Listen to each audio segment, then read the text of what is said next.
don't know why I'm not seeing you though. You're not seeing me? The camera?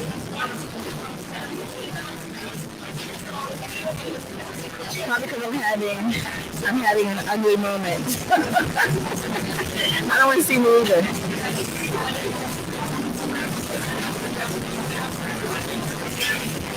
What's up, party?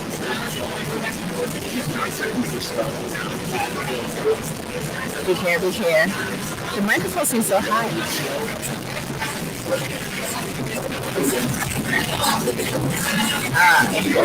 Yeah, let's try it.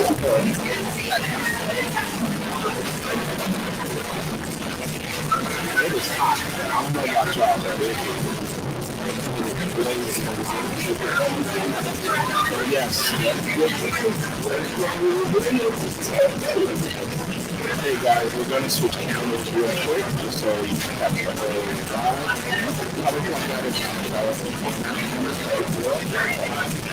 We got a hot show ready to go. Stick with us, give us a few minutes. Let's do this thing. No, on the side. Lift the big on the side. Nope, that side, not that.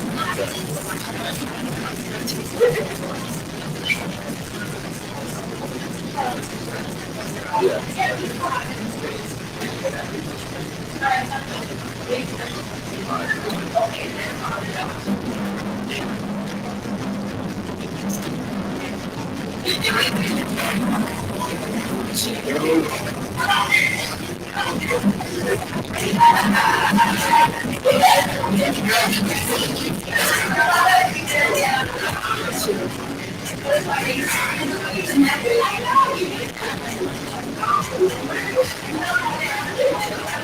Why is our black man not there? Yeah. What did you do?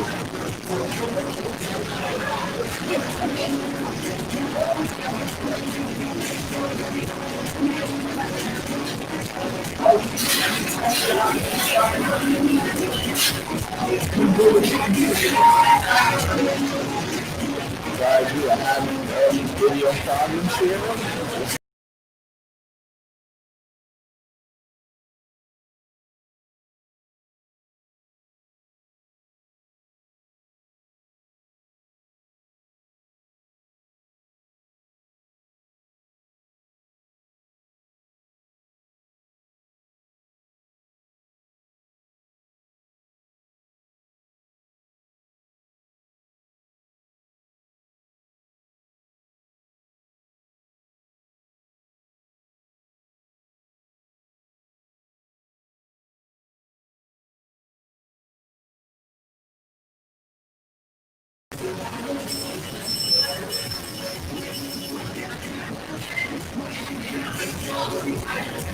Why?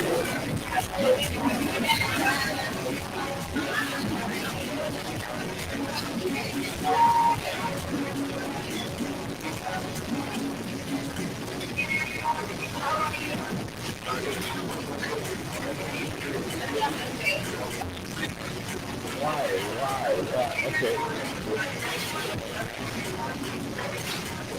We're gonna have to restart the feed. We'll be right back.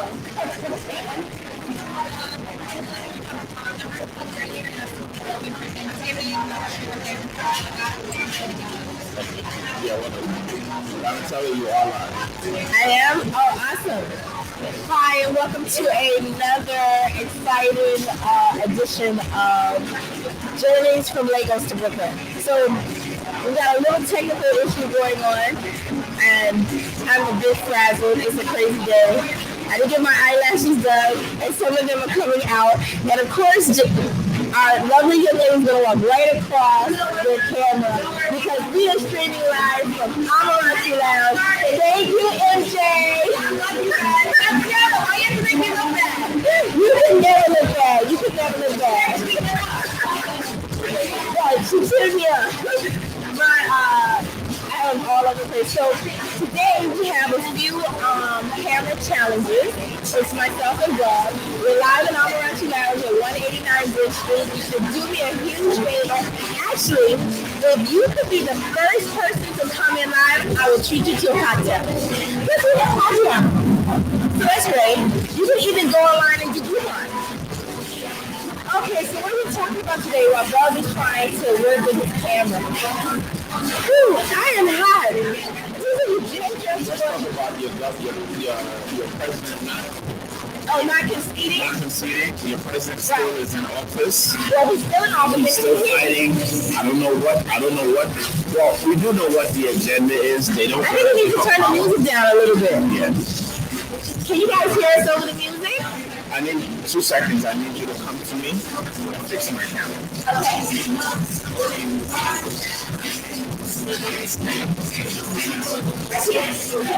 So I need you to do the focus. There you go. And I need you to zoom in. Keep filming. Keep filming.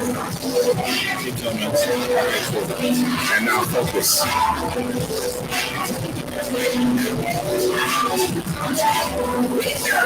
Keep going. You got it. You're good. You're good money. There we go. There goes that smile. There we go. Now we're rocking. So yes, our president-in-chief has yet to give up power. He looks like he doesn't plan on giving up power. So what are we going to do? I mean, this has been 2 weeks now. We've been at this position that we're in now, where we have a president that lost an election and doesn't want to get out. If this was a third world nation, I think America would already be bombing them and causing all kinds of civil unrest. So what does America do with its own problem now? Donnatella. Yes. So of course you were talking to them, and I was running around, so I didn't hear you. But I know we're talking about our current president who refuses to allow the elected president to take his rightful place in history. He won't concede, and there are quite a few different. I don't know, conspiracy theorists or reasons why he won't concede at this point. And so one of the ones that I heard, and I'm not sure, actually no, I'll take that back. So I did do a little research. So apparently, I think it's the 12th Amendment of the Constitution, which states that if the acting president does not concede, does not admit to losing the presidency, at some point, if he can get a court to recognize that there was an issue in the way the election was ran, that they move from the popular vote, which Biden has, along with the electoral votes, and if I remember correctly, the vote then goes to the House. And the way the House is set up right now, with the Republicans having, I think it's 37 members of the Republican House would be for Trump, that if each person counted as one vote, he could actually steal the White House by winning by Congress. Hold on. So you're saying that how but they don't have a majority in Congress. I can't hear. They don't have a majority in Congress. No, well, so I'm not sure if it's the House, but I think what the House of Representatives. They're more Democrats than Republicans. The Senate is more Republicans. Well, whichever one it was, and I hate giving misinformation. I don't remember. So the House has more Democrats. No, so whatever it was that they keep stating, unless, like there's a lot of propaganda on the internet. Apparently the votes in terms of the Republicans would mean that he would win. I dislike giving misinformation or improper information, but that's one of the theories. Then there's another one, right? That how we all thought that on the election day or the day after there was going to be a lot of violence, a lot of civil unrest. If Trump could manipulate his followers, and there's 70 million of them, and then you have all those militia, and you have what are those guys called? The something boys? Proud Boys. The Proud Boys. There's an all-women's group in New Jersey. Are they called the Proud Girls? No, they had another name. They have another name. But if he could get those people to create enough violence and civil unrest in the street where you could, let's say, claim martial law, under martial law, the sitting president also doesn't have to transition into the new elected president. I don't know if that's true. But how long does he think he can hold this up for? How can you rule a country that doesn't... Listen, we still outnumber the people that voted for him. Those of us that voted for Biden still outnumber those that voted for Trump. Yeah, how does he expect to get away with this? Of course he does. I mean, the fact that he's actually the sitting president and he's a reality star with no political background. He's bunker for next 4 years. He came out. He came out and he did one speech talking about the coronavirus. And for me, watching that speech, you could see he was completely deflated. He wasn't able to make as big a mockery of that position as he normally does. He really stuck to the script in terms of talking about the coronavirus. But he was still consistent with Xing out New York and fighting with our government. The media would not allow him to get. Listen, this is a loser's cause. Nobody's going to. He can't do nothing. I don't know, but he's blocking him so far. And to me, Biden cannot afford to come in and be the aggressive and be the bully. Why not? Right? Well, because we already had a presidency like that. No, we didn't. We've had a bully president for over 3 Biden is not. There's a difference from being a bully. So you're saying Martin Luther King was a bully? When you're fighting for your right. I said he can't come in and be a bully president. We already had. No. What I'm saying is fighting for his rights, which he legally won an election, is not him being bullied. No, but they are doing that. He is legally fighting for the right to take over the presidency, and if you do it legally, there are steps that you have to go through. The current president is entitled by law to question the process, and in questioning the process, you have to go to civil court, go to courts. Yes, we want you because I'm thirsty. Please, ma'am. I just want some water. Some water with salsa. We're live and I came in and I need something to drink. I would like water and one of your drinks. Yeah, yes, please, MJ. Yes, MJ said it. Sorry. Sorry. So let's go back. Let's go back to the topic. The current president, and I'm not Republican, so let's get that clear because I don't want anybody in the comments say, oh, she must be Republican. I am Democratic. I did vote for the Biden-Harris ticket, but the acting president is within his right to question the election. Now, to me, it then goes to what limit or to what extent is he able to question? Because I think the first couple of lawsuits they tried to file were immediately dismissed. He may be able to get one in Florida because isn't that where all his people are? Yeah, one in Florida. A judge to listen. That's all he really needs. He needs the courts to push him to the next step to go to Congress. So we're going to come in the camera, come around this way so they can actually see. No, I mean, when you walk. We just come this way. We are socially distanced here. That's why I do not have a mask. Bring down so they can see your pretty face, so they can see your mask. You have to come down further. They can't see you. I'm not giving MJ any airtime. She's busy walking in front of our show up. Come on, Bobby. You know how to do that on purpose. You should even at 6, not this. No, it's usually 5. Oh, and it's early. Anyways. So we don't curse here. That would be creating a hostile environment, and we don't do that. But no. I think he's going to stay there as long as he can. And I think the fence that he built around the White House to so-called protect him from, civil unrest and the people who don't have any respect for government is really to keep him inside. So that we can get someone put him out. No, Secret Service. I mean, please. That's just a charade. That's. You think it's a charade? But that's the tax. Him building. And that was probably the taxpayers' dollars. How much did that fence cost around building another wall? Like he really thinks that's going to protect him? think that's going to protect him from us? I don't know, but I think it's a waste of tax dollars. That's what he's been doing. Agreed. He's been wasting tax dollars. He's wasting our time. And I'm sick of the Democrats playing along. Enough is enough. Enough is enough. Okay, so what do you? All right, so what do you think should happen? I think that there are enough. Listen, I'm sure there are protocols. There are steps that they can take to force his hand.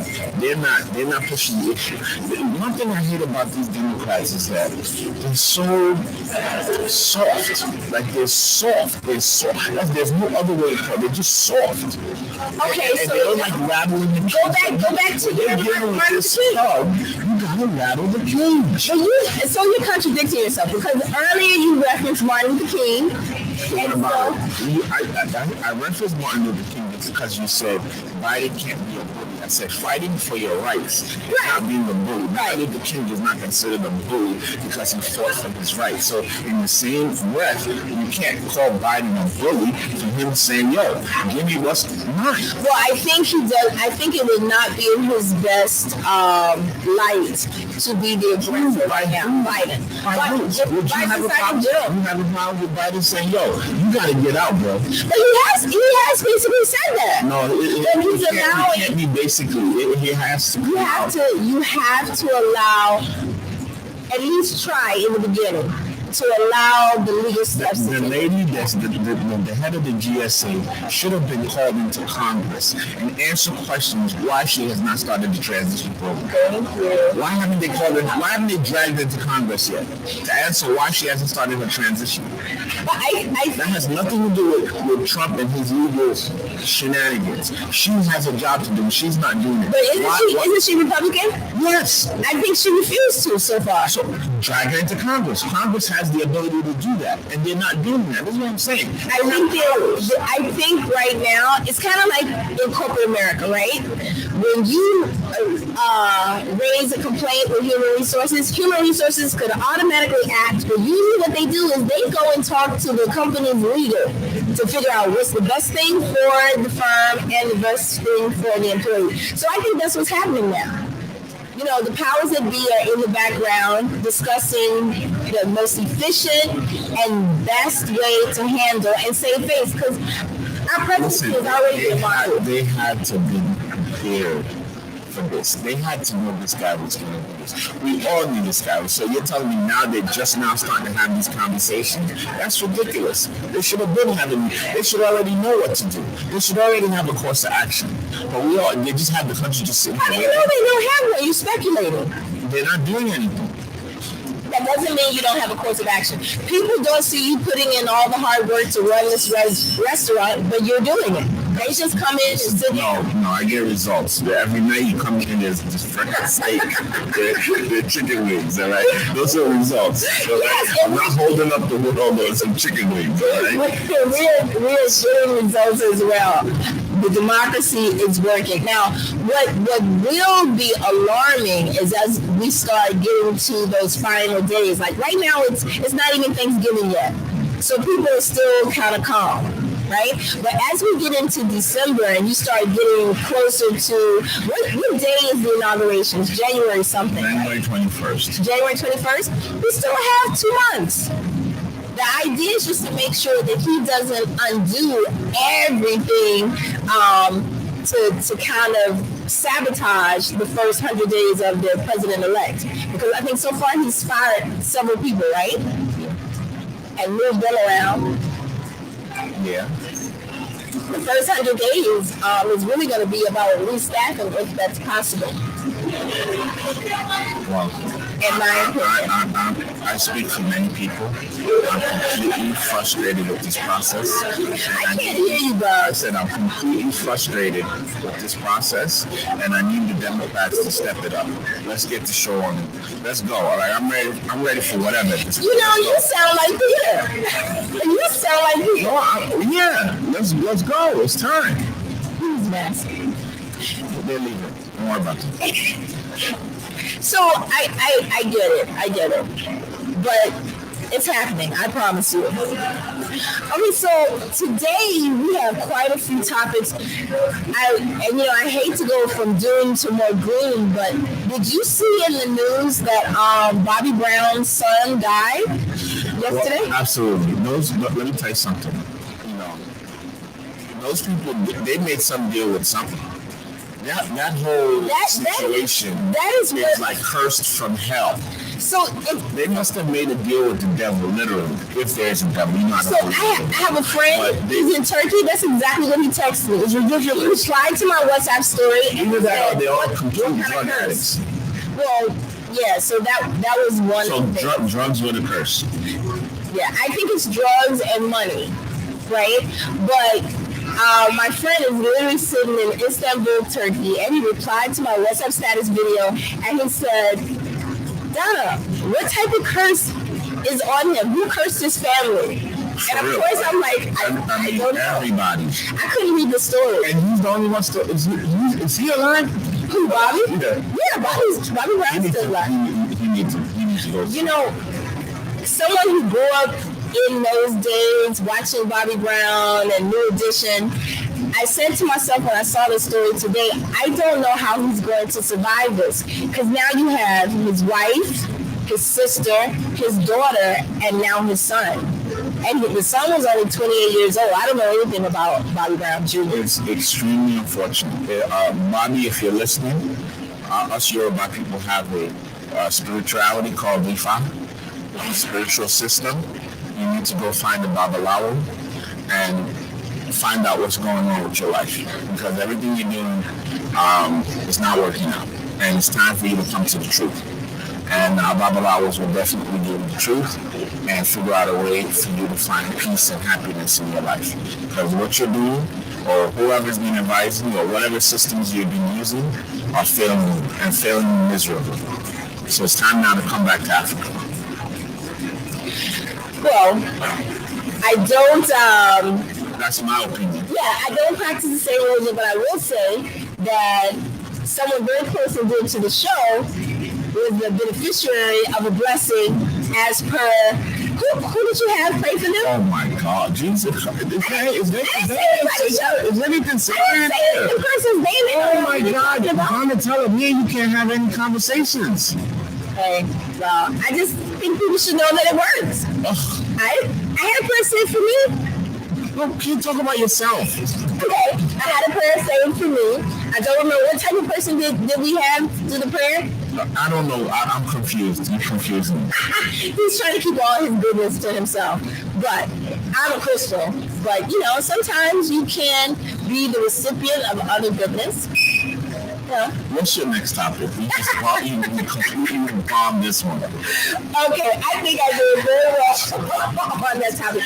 Let's spend a few moments talking about Black Restaurant Week, because I'm so surprised I haven't really seen any type of advertisements kind of hyping up people's interest to go to different Black businesses, except for my dear friend who owns Order Top Shelf. She's trying her best to promote a different Black business restaurant every day. What I'll say is that people that know about Black Restaurant Week are out supporting Black restaurants. The general populace is not. And who do we expect to actually promote this? But us. If we're not going to do the work and promote, don't expect nobody else is going to do it. I said, if we're not going to do the work and promote ourselves, no one else is going to do it. Well, I've seen Brooklyn Prime posts a few things about Black Restaurant Week, but I think I have seen Restaurant Week reported and advertised for years, but I do believe this is my first year actually seeing Black Restaurant Week being promoted, and I think it has a lot to do with the pandemic and the fact that, in my personal opinion, I think Black businesses were more negatively impacted in the New York City area than other businesses. I could be wrong. I mean, absolutely, black restaurants were certainly impacted. But like I said, when it comes to the marketing and promotion, this is why we don't have organizations that support There's no movement. Where's the urban league? Where's the NAACP? We have a lack of leadership, and when you have lack of leadership, things don't get done. So who's bringing awareness to Black Restaurant Week? We're sure there's small. Maybe we haven't seen it, and it's out there. It's small. You know, BET is doing something. Have you seen it? I don't watch BET. If you haven't seen it, as much as you're on media, then it doesn't exist. Yeah, I just wanted to say that there are over 400 million active accounts on Instagram alone, and maybe I haven't seen it. I've asked friends, I've asked my people, it's time to put a political movement together. It's time to get something done. We need a new NAACP, we need a new urban league. I'm not talking, Black Lives Matter, I have no idea what the hell their agenda is, but it ain't it. They're not it. They're not doing it. Well, I don't know what they're doing. I hear people saying that they're not really for us, and it was partially a distraction because a lot of laws that negatively impact our community were passed on November 3rd because everybody was so distracted with this movement. Like I think in several states, was it Utah? One of these states actually passed a law making cocaine and you know, those other drugs legal on the small dosage level. And I think we're like moving toward being like Amsterdam, where they don't really care if the little fiends are out having drugs, but the big kingpin type people are who they're going to target. Yeah, I mean, for me, I don't care. I don't do drugs. Listen, it is what it is. Once again, who's fighting for us? But I think there are a lot of people.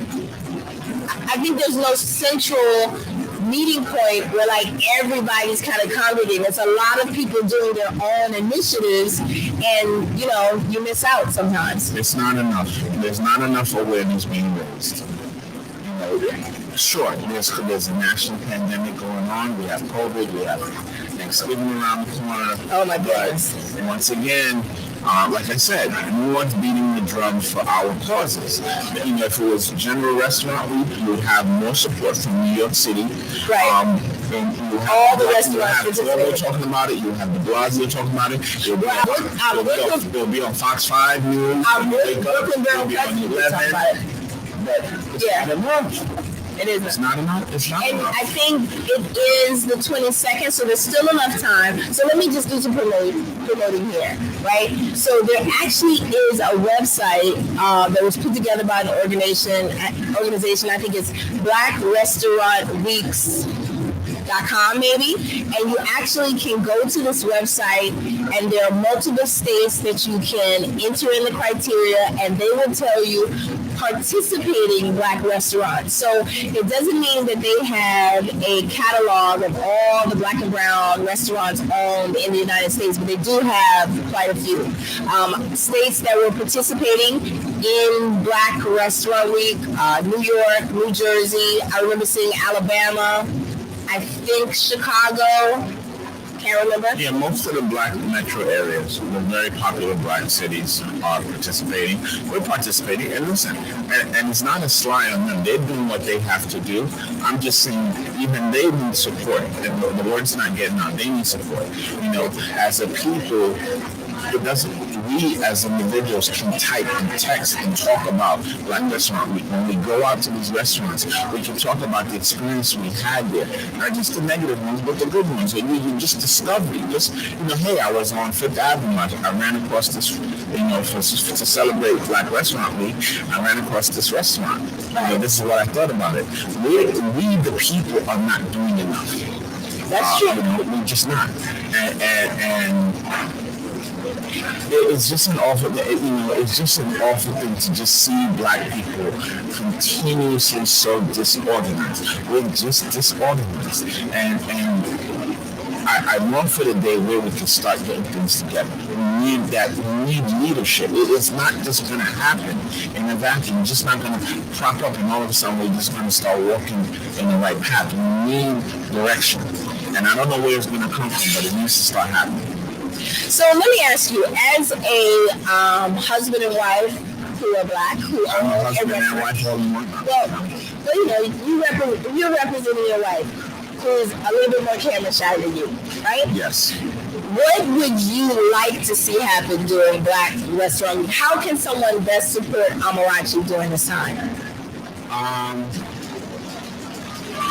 Basically, giving me a call saying, Bob, hey Bob, me and my friends are coming out. And let me tell you something. I have a few friends. I have some great friends that have all reached out this week to make their reservations, tell me that they're coming. So, my friends did. And I always say, listen, guys, it ain't about me. For the most part, I'm always good. Like, my friends are amazing. My people are amazing. They're going to call. They're gonna come out. They're going to show out. But it's for the guys that don't have it like us. That's why we fight. That's why we raise hell, because we know people that don't get nowhere near the kind of exposure we get. Shit, I was on CNBC talking about Black people. Absolutely. Yeah. How many of us tourists are on CNBC talking about Black restaurants? That's true. Like I've always said, it's never really about me. And more than like to be honest, I had to turn away people this weekend because we are at capacity. Right, and that's something that's important because people don't understand capacity. So can you just talk about the fact of the 25% and what that means when you come into dining, and even if it's your favorite place and we know your face? Absolutely. The 25% rule is extremely frustrating because that's 75% of your capacity that you're not allowed to seat or service. So that's money that you can't have. Money that's standing in your face that you have to say, no, I'm sorry, we cannot seat you. And then on top of that, we are forced to close at 10 p.m. If you know anything about restaurant business, your busiest time is between 8 and 10 p.m. So literally, as you're coming off your busiest hour, you're drop-kicking people out the door. That's not a good feeling. You don't want to treat your friends like that. You don't want to treat your customers like that. It's rude. It's crazy. But, we sweep everything right now under the COVID clause. Everything is the COVID. So, I got to kick you out on the COVID. I got to do this. Even though these things don't make sense. I'm looking at restaurants now, building restaurants on the damn street. Right. With no ventilation. So I want to talk about that too. But that's somehow safer for you than to be inside a restaurant that has ventilation, that has filters. I spent over $10,000 just to redo the air filtration system in our restaurant. But somehow sitting outside in a box is safer. And actually, guys doing this stuff they're stupid. They're just dumb. Listen, can I interject for a second? So I had a discussion on my WhatsApp status where I posted, it was an IHOP restaurant that had built a tent outside in the parking lot. And because the weather is changing, they actually had a tent that was closed in. So I guess it had plastic windows and it had the windows zipped closed. So what has been happening in the last couple of weeks in New Jersey and in New York, yes, initially, Governor Cuomo said outside dining would be safer because it's outside and there's ventilation. And that you had to create, as you know, because we've done it here, the security barrier, there's X amount of inches thick, X amount of inches from the sidewalk, tables have to be X amount of feet away from each other for social distancing. But what some people have done, I think out of their own creative genius, is create these spaces and they put in the clear glass in between the tables. Perfect, that works great. But other people have also added a closure now that it's windy and now that it's cool. And so it's like you're taking the inside restaurant and putting it outside. That was not approved by Governor Cuomo, or I'm sorry, I don't know the governor's name in New Jersey. No, they absolutely are. So in some instances, remember how many restaurants we have, how many boroughs and how many places there are, right? So in parts of New Jersey and parts of New York City, the state health board has actually been going around pulling down people's outside closures. So there's a new type of closure called a bubble. So there's a Spanish-owned restaurant where they got a lot of mini tents, And so that round like camping tent with the closure, they built that thinking, hey, this is great, we'll separate them from the rest of the people. And that tent has 2 or 3 tables. So what is happening is the health board is going around tearing down these tents and saying, no, you can't use that. That is not approved by the state. That is actually worse than having them in a larger restaurant where they sit, right? But the problem with social media is those pictures of the bubbles and the closed-in tents are now circulating, and people are looking at it saying, hey, I can go to this place because they have outside dining and it's closed in and maybe I won't be cold. But that's not happening. So what has happened now is Governor Cuomo, the governor of New Jersey, has said those tents have to come down or you get fined, and you have to wait until the CDC issues a guideline of how closed-in outside dining can be set up safely and efficiently for customers. So I had this whole discussion with maybe like 60 people back and forth saying you have to use your own intelligence when you're looking at certain pictures and images and videos. Just because you see it on social media doesn't make it true. Right? Well, there are some beautiful structures that I've seen. In fact, I might be baby jealous over them. They're beautiful, but they absolutely make no sense. They have the fake glass, plexiglass, they have a roof. They're completely enclosed. And, they have no ventilation. You guys all sucking each other's CO2 in there. That's one of the things I love about here. How much square feet is this? Approximately. About 2,500. 2,500. And a lot of restaurants, unfortunately, that are Black-owned cannot boast that square footage. And this is really for my mom who's watching right now. Because her concern generally is, if you wear your mask when you're outside and you're in your car and when you're waiting on customers, when you sit down and you are doing this talk show, how safe are you? We are completely social distance. There are 2 different VIP areas where the dining tables are. We're nowhere close to those individuals. And it's kind of like quarantining, because literally during the pandemic, the only place I went was here. This was my safe haven, right? So when you come into this restaurant, you will be seated at least 6 feet away from someone else. You're only with your group. You have to have a mask on. And I will say that, I have been labeled as passive aggressive. No, they ain't passive aggressive. I'm not passive. She's a demon to customers. Customers love her. I've had Yelp reviews now complaining about Donnatella forcing people to wear their masks. But it's because I love everybody. It's not funny. Yeah. And so that's my point. I'm an Aries. There's nothing passive about me if you know me. But if you come to this establishment and I happen to be, visiting, tinkering around, I'm going to tell you that anytime you get up from your table, you walk through the door, you have to have a mask on. When you come in, be prepared to tell us your name and give your temperature. And at least one person in your group has to give a form of contact information. I asked, a couple came in and I said to them, I need your contact information. And the gentleman went to write his number down, and I thought the woman was going to break his arm. And she was like, you're not giving her your number. And I said, ladies, please. Hello, the number's not for me. But I answered. We do not use your information for anything other than to collect Absolutely. the Department of Health, New York State Board that actually comes to check, to review, to make sure every customer, every group is documented. So we do follow the rules. And this is what I'm talking about. Like, I hate when they come out with these rules, because it seems like they're not sitting down with restaurateurs to discuss these ideas before they just start slapping us around like little bitches, that don't know what they're doing, and it's unfair. I'm saying? It's just completely unfair. You have some spots. I'm not even Friday night, Saturday night, packing 100, 200 people down there, having these illegal parties where some of them are getting busted. God knows what in Williamsburg. You know what I'm saying?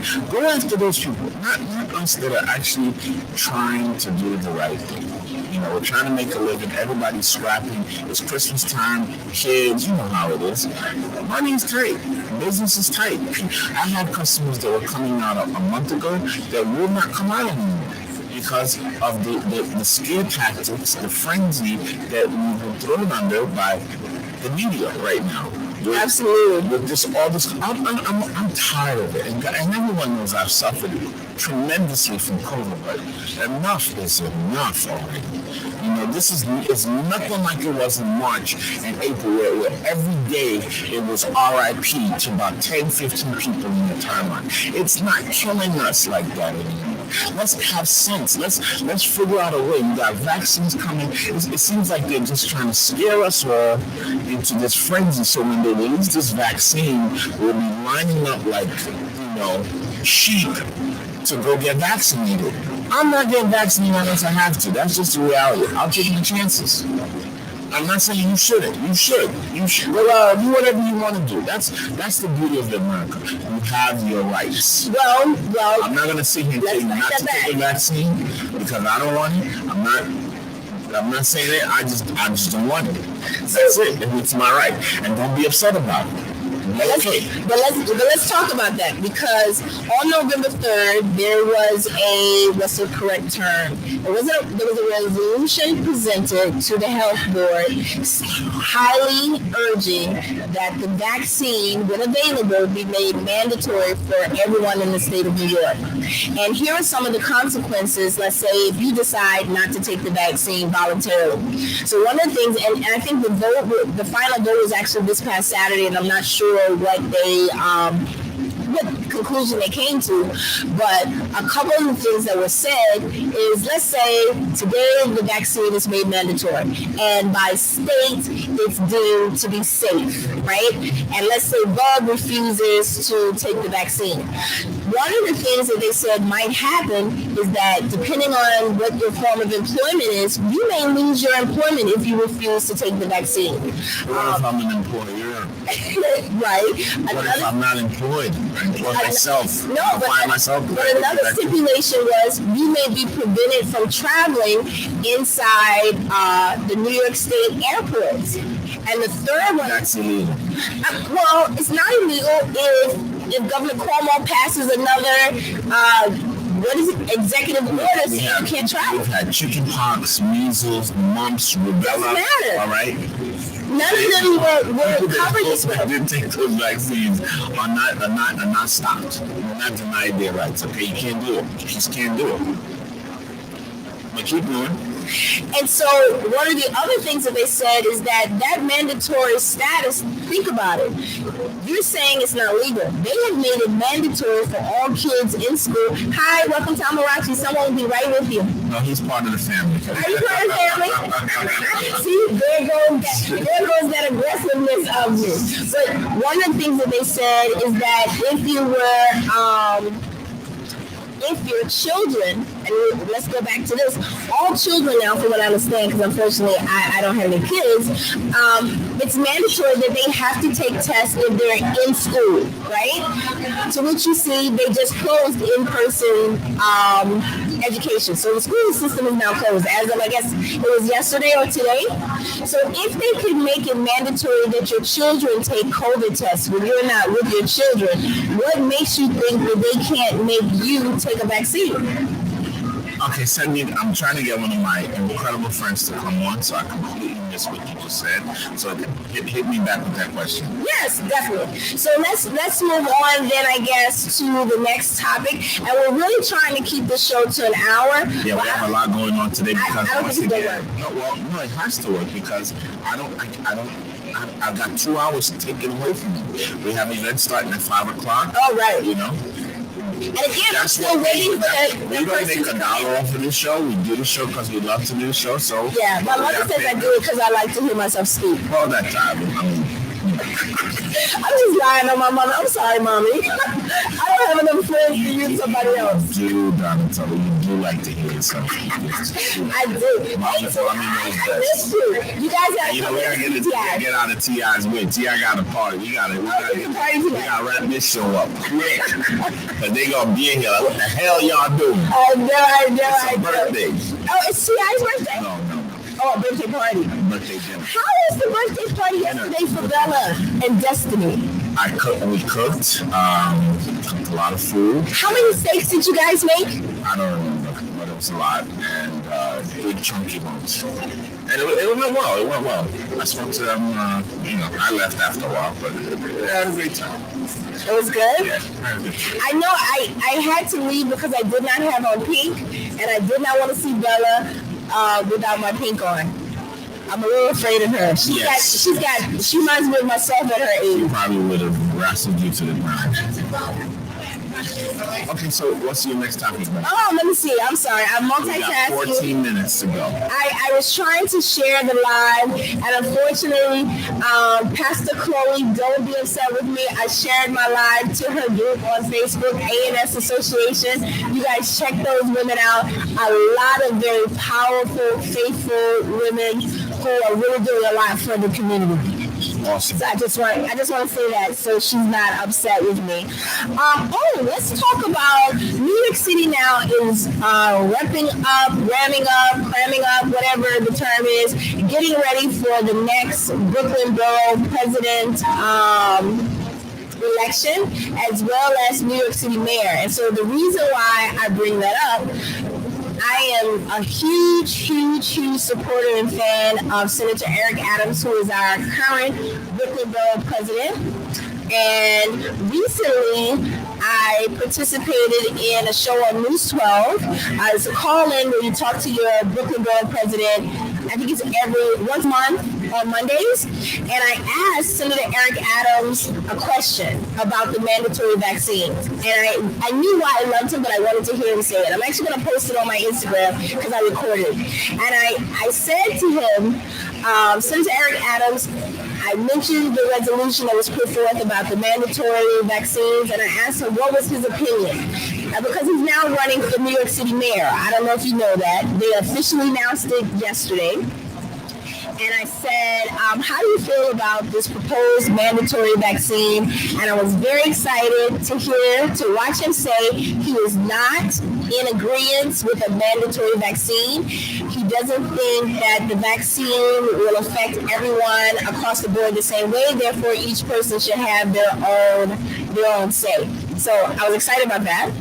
And today I happened to learn. I'm a big fan of it. I mean, that brother is. Of who? Eric Adams? Yeah, I love him. I'm a big fan of the borough president. In fact, I was trying to figure out how I could call him and ask how I can be part of it. I call him for you. She knows me, man. Come on, man. I don't need no introduction. Excuse me.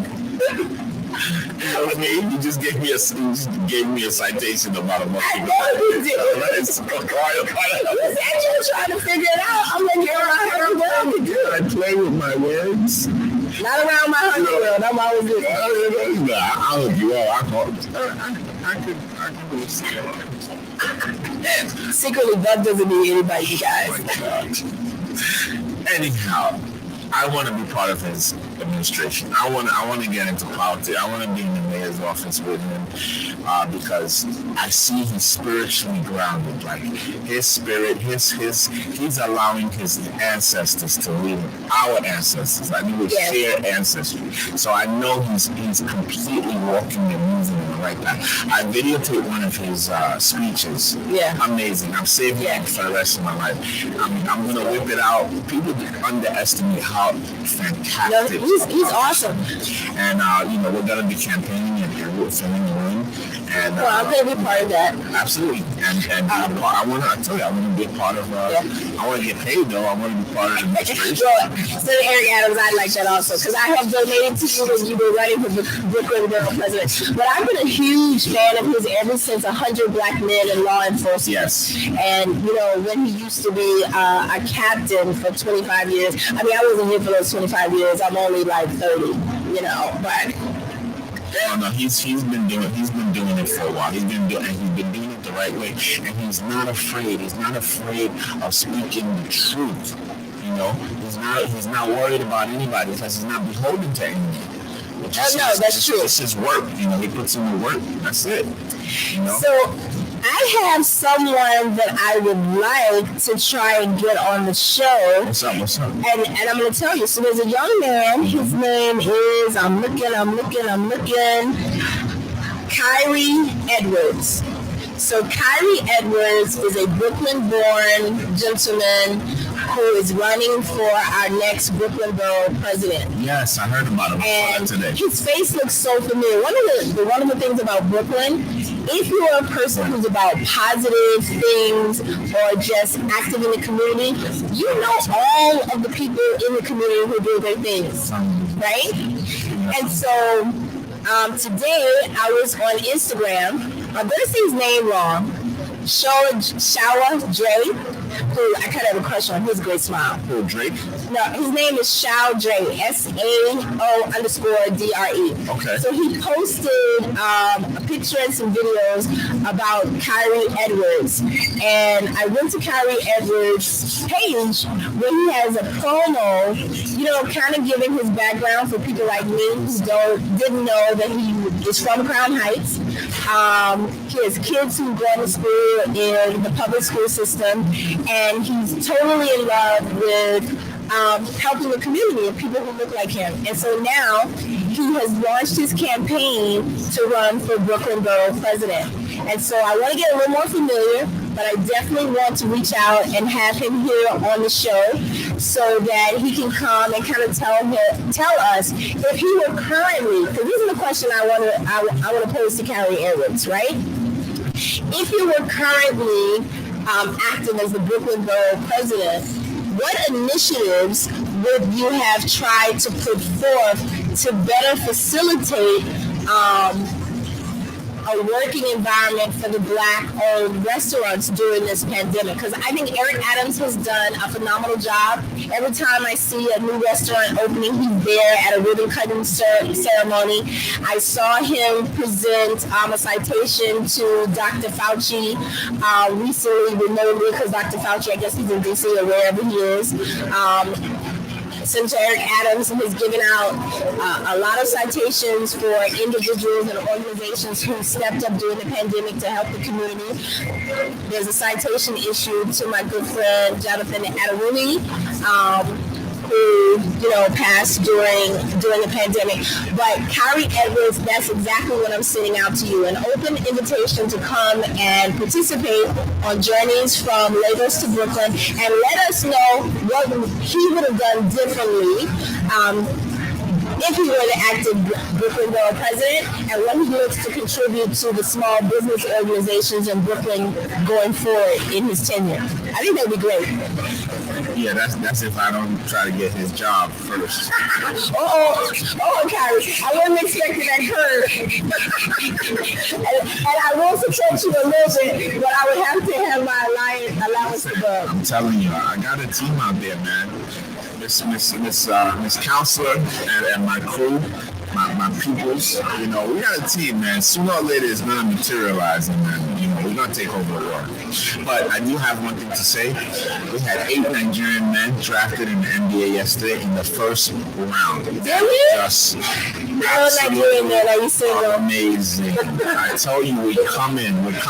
You guys are already here, really. I know it, but we're just getting started. Wait, what's the Knicks player that everybody loves? No, the old school Knicks player. John Starks, Patrick Ewing. Patrick Ewing, that's what I'm thinking about. He's Jamaican. Is he? Yeah, he's not Nigerian. Jamaican, Nigerian. Y'all are cousins. Nigerian and Jamaican. We're all the same family. We're all the same. Listen, all Black people come from Nigeria at the end of the day. But I'm very proud. I can't wait to see these kids blossom. But once again, we can't just stop there. We have to use these opportunities to create bigger opportunities for people back home, people here. We just need to get organized. Like I said, an organization that can recognize these young men and have these young men, put them in front of proper mentors, and also have them grow and develop into becoming mentors for the ones coming behind them. So, I look forward to setting up something or being a part of something to be able to do that with these Nigerian athletes with Nigerian ancestry. Right. But Like just a great thing to watch them come up in basketball, see them come up in football. It's too bad baseball doesn't, show enough attention to black people. Or you see some Nigerian stuff play baseball too. Oh, did you see the baseball player who is banned from all 104 games next year, forfeiting his $24 million contract? That's my boy Robinson. That is insane. He's 38. This is his first. He's 38. He was a former Yankee, beloved player. This is his second offense. But these guys, they gamble. Listen, if you don't get caught, that's $24 million. He didn't even have to do it. He had $24 million coming to him regardless. But these guys feel a need to take these steroids to prolong their careers, prolong their money, and now he's out. And he's disgraced because this is the second time. Yeah, it is the second. The next time he's banned for life. No, he's done. He's not coming. He's 38 years old. There's nobody needs him. So what happened? So the reason why I'm really talking about this story is because Bud wouldn't allow me to be on the sports show that he has with the guys, and I'm trying to show him that I know some stuff. Don't say that. But anyway, I'm thinking because I read a story about a very good actor who had a series on HBO for many years. They canceled the show. I'm actually in love with this actor. I can't think of his name. A black and brown actor, and there's a story that came out recently that said he was starving once he lost his series until he got his recent one. And he's married to the child actor from The Cosby Show, the really light-skinned girl that did Angel Heart. Lisa Bonet. Lisa Bonet's husband. Lisa Bonet's husband is the guy that Aquaman. Yes, Aquaman. So Aquaman said when he lost. Aquaman's black? Yeah, he's blackish. I met him in Hawaii. I thought he was he's blackish. Well, once you're black, you're black. South Asian type. Yeah, but I know I get up. I'm with you. There's a story that he released that once he lost the series that he was on, I think it was HBO. I love that series. I can't think of it now. He plays some big kind of Neanderthal type guy. Jesus. The guy can't act now. Let's not get. He's great. He cannot act. I love him. His life, but he's Aquaman. No, get a life before Aquaman. Hello, thank you very much. Get a life before Aquaman. Okay, let's look. We've got 2 minutes left, and there were a couple other topics. As you can hear, you hear the customers having a great time in the background. They don't know that we have a show going on. What are you talking about? Propaganda. They are listening, tuned in, watch it, and clap it. That's what they're doing. That's what they're doing. Very important, the coronavirus uptick that's going on. I discussed that. Okay, go ahead. Because I have nothing else to say. Here's my thing, right? You have parts of, I guess it was New Jersey, that have like a 19% positivity rate. 2 areas in New Jersey that are on stay-at-home warning, along with Mount Vernon. 3% or whatever it is now that has our school system closed. I want people to try to remember what happened 2 or 3 months ago when Donald Trump formally issued a stop testing kind of situation. Right around the same time that he hired the new head of the United States Postal Service. And so one of the things that he did, in my opinion, he said, let's stop testing. They opened up the city. Nobody cared then. Numbers were kind of low compared to what they were during the pandemic. So the reason why the numbers are spiking high to me are 2 reasons. One, people weren't aggressively testing. The numbers can't go up unless people test. So the more you test, the more you're going to find out that people are positive. And then 2, you had all those protests. You had all those outdoor parties. You had the voting. So that is why, and then you have the people who refuse to wear the mask, friends. There's a law that is a law, because people keep talking about the executive order. There's a law being presented to say that it's mandatory that you have to wear a mask. And one of the key reasons is, I don't know if people are aware, I believe it's City Winery. There is now the first restaurant/bar to have what they are now calling test to table tested. So for $50, you can make a reservation in this winery. You can take a COVID test I don't know if it's on your way to the table or prior to. If you test positive, guess what? No dinner, free date, and you spend $50. That's starting next week. And you know what's so crazy? I really want to do it just to see what the experience is like.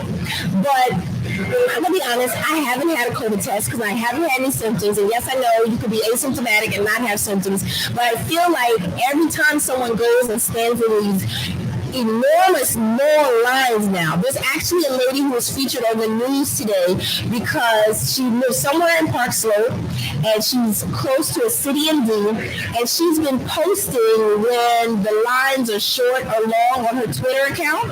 And so now News 12 started posting her today saying people are going to her to find out how long the lines are, but other people are now sending her pictures and updates from other CMDs. So she's really city MDs, literally going viral now because of it. Is somebody paying her? Or they just wasting her damn time?